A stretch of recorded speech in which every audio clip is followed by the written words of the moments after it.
అంటే కొంచెం సెల్ఫీ వేసుకోవాలి కదా నా పిల్లల గురించి.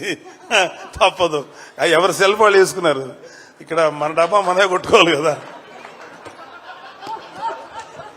ఏదో గుర్తు రావక్కర్లేదు, నేను సీరియస్గా అంటున్నా.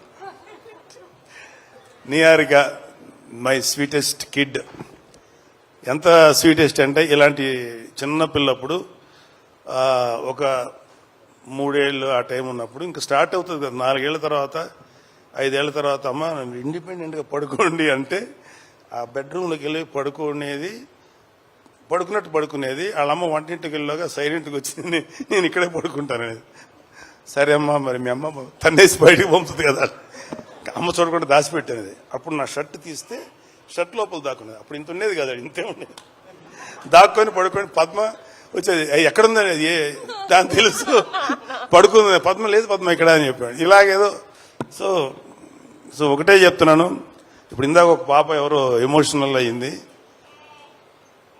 ఇవాళ మన కళ్ళ ముందు ఆడపిల్లలు ఎంత గ్రోత్ చూపిస్తారు, ఎంత గొప్పగా ఎదుగుతారనేది మన సుమ. నాకు తెలిసినంత వరకు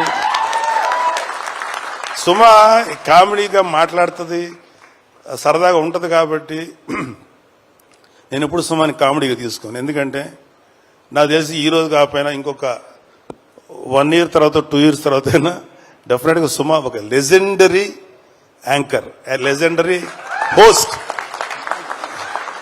సుమ చాలా గ్లామరస్గా స్టైలిష్గా ఉండదు. సుమ ఎక్కువ ఏమన్నా, కానీ సుమ స్టేజ్ ఎక్కిందంటే దుమ్ము దులిపేస్తుంది.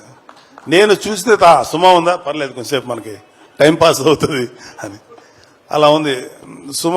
జబర్దస్త్ వాళ్ళ అదృష్టం ఏంటంటే అప్పటికి జబర్దస్త్ వాళ్ళు రాకముందు సుమ ఇండస్ట్రీకి వచ్చింది. సుమ జబర్దస్త్కి రాకుండా చాలా మందిని కాపాడింది. అంత గొప్ప అంటే ఆడవాళ్ళలో అంత కామెడీ ఉంటుంది అనేది నాకు కూడా అందలేదు. సుమని చూసిన తర్వాత అమ్మ తక్కువ వాళ్ళు కాదురా బాబు. అలాగా ఆడపిల్లలందరూ కూడా జస్ట్ బ్రేక్ యువర్ చైన్స్. ఎవడు